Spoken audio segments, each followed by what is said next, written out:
KBC में करोड़पति पति। सूरज के जीवन का एक ही फंडा था कि मेहनत तो गधा भी करता है, घर बैठे जो कमाए समझदार वही होता है। इसीलिए उसने कभी नौकरी ही नहीं ढूंढी।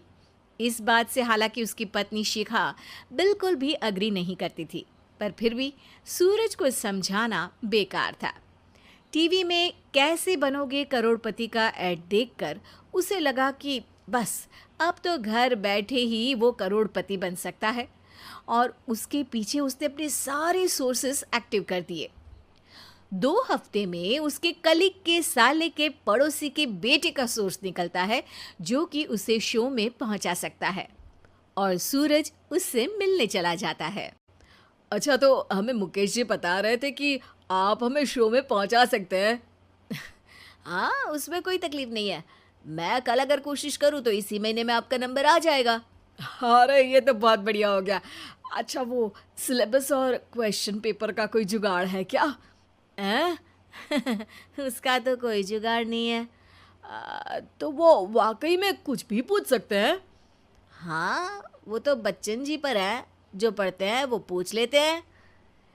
पहली कोशिश फेल होने पर अब सूरज के सामने एक बहुत बड़ा सवाल था कि आखिर जवाब कहाँ से लाए।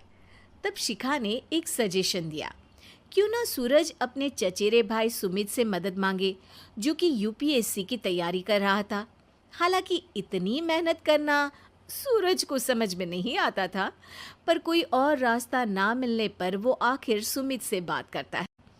अरे सुमित, हमारा कैसे बनोगे करोड़पति के लिए सिलेक्शन होने वाला है। तुम हमें थोड़े चिट बनाने में मदद करोगे क्या? अरे भैया, चिट बनाए तो सालों हो गए, उसमें हमारा एक्सपर्टीज नहीं है, बल्कि आप बोलो तो हम आपकी पढ़ने में ज़रूर मदद कर सकते हैं। हट, कैसी अनाप शराब बातें कर रहा है तू। सूरज ने सुमित को मना तो कर दिया था, पर तैयारी करने के सिवाय कोई चारा उसे दिख भी नहीं रहा था। खासकर जब 12 के पेपर लीक करने के एक्सपर्ट शुक्ला जो भी हाथ जोड़ लेते हैं। आखिर सूरज को सुमित के पास जाना ही पड़ा, और उसने सुमित और शिखा से वादा किया कि वो बहुत मेहनत करेगा। 1 महीने की तैयारी के बाद फाइनल हुआ कि शो से 1 हफ्ते पहले एक ट्रायल खेला जाएगा, जहां पर सारे रिश्तेदार ऑडियंस की जगह पर होंगे और शिखा सवाल पूछेगी। दूर दराज से भी रिश्तेदार आकर हाजिर हो गए देखने कि आखिर कैसे बनेगा सुमित करोड़पति। सब कुछ सेट था, और इतने में सूरज आकर अपना स्पीच देता है। ये 1 महीना मेरे लिए आसान नहीं था, पर अपने भाई सुमित और अपनी पत्नी शिखा की मदद से मैं इतनी दूर पहुंच पाया हूँ। मेरे मम्मी पापा के आशीर्वाद ने भी बहुत साथ दिया है मेरा। मैं उम्मीद करता हूँ कि आज के शो में आप लोगों को बहुत मज़ा आएगा। साक्षी पहला सवाल पूछती है और पूरे कमरे में सन्नाटा छा जाता है। इंडिया में कितने स्टेट्स हैं? 3, सॉलिड, लिक्विड और गैस। अरे रुकिए, तो ऑप्शंस तो देने दीजिए। इतने में 5वीं कक्षा का चिंटू बोल उठता है। अरे क्या मामा, आप तो पहले सवाल पर ही आउट हो गए। अरे बेटा, पहला सवाल तो ट्रायल होता है ना। अरे तुम अब देखना। देखने जैसी बात तो थी ही। सूरज को इतना शांत किसी ने नहीं देखा था। कभी कभी तो लगता था मानो सूरज आंख खोलकर ही सो गया हो। मामा जल्दी करो प्लीज, कल सुबह पनवेल भी तो निकलना है। अरे हट, कंसंट्रेट करने दे मुझे। 3 सवाल में 3 लाइफलाइन खत्म हो चुकी थी, और अब चौथे सवाल पर भी सूरज का मौन नहीं टूटा। पर सूरज अभी भी हार मानने को तैयार नहीं था। उधर हर कोई सूरज को छोड़ सुमित को देख रहे थे। आखिर सुमित ने ही तो पढ़ाया था सूरज को। गजब बेइज्जती है यार।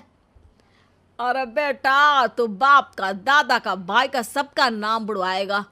अरे 3 लाइफलाइन ले ली तो भी तेरा कुछ नहीं होना है। अरे कोई इतनी बात करता है क्या शो पर? अरे बेटा, शो पर तेरे जैसे भी तो नहीं आते ना। सूरज की ये जंग आखिर 1 घंटे बाद 5वें सवाल पर खत्म हो गई, जब उसने इंडिया के नेशनल बर्ड का नाम कहा, कौवा। अरे बेटा, मजा तो बहुत आया, बस थोड़ा टाइम पर खत्म होता तो आनंद भी आ जाता।